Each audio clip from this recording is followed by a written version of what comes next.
love going to the mailbox at Christmas time because I just love to open up all those fun cards. And you know what's either cooler is when I open up that card and I know that it's handmade. So today I want to show you how to make some beautiful handmade Christmas cards that your friends and family are going to love to receive. So this is the card that we're going to make today. So let's get started. We are going to actually use what we call alcohol inks. It is a permanent transparent paint that goes on almost every surface. We have some clear acrylic letters that we have cut out spelling our Noel. I'm putting this on the back because we're going to stamp on the front. So we have our letters turned over backwards. We're going to take the alcohol inks and we are just going to cover it. It doesn't have to be thick because we want this to be kind of transparent. Now, this is permanent. If you get it on your clothes, it's going to stain, so be careful when you're using it. We're just going to completely cover the letter, and these alcohol inks come in all kinds of colors. You can put it on metal, you can put it on glass, plastic, you can put it on paper, and it is permanent and transparent. So we're just going to set that aside and let that dry. So remember, we have alcohol inked on the back of the stamp, and now we've got them turned over and we're going to rubber stamp on the front of that.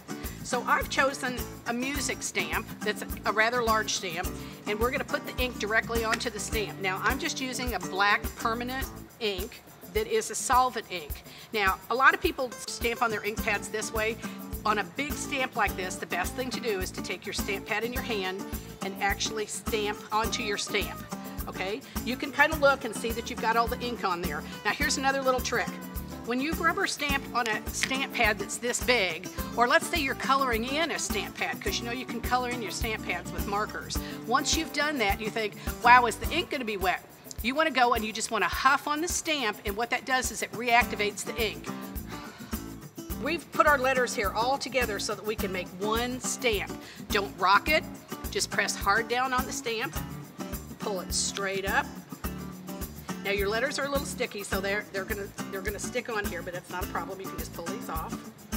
I want to show you that you can see through, and you can see the rubber stamp onto the letters. This is actually cardstock, but it was a piece of, a big piece, so we've just cut it down to the size that you want. We're going to use our tape runner. I've cut my pieces the length that I want them to be. I put my tape on my piece, and then we're just going to lay this on our card. We're going to use the tape runner, and we're going to put tape on each individual letter. Now, you'll want to know that when you're positioning them out, make sure that you've got them even, so your Noel isn't falling off the card.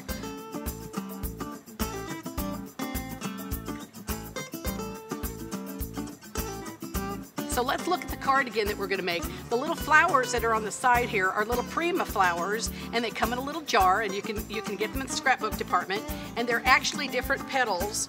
This little flower is two flowers put together, and then what's really cute is the center of it is a brad, and that's just holding the flower together. And then we're just going to use some tape. Again, you could glue it on if you want to with your glue, but we're just going to put on some double stick tape. We're going to press our little flowers up here at the top. And then the leaves, is this just not the neatest card? If you got this in the mail, you would just be so excited. It's just so fun to give and receive handmade cards. So I want you to go out and just have fun and make hundreds.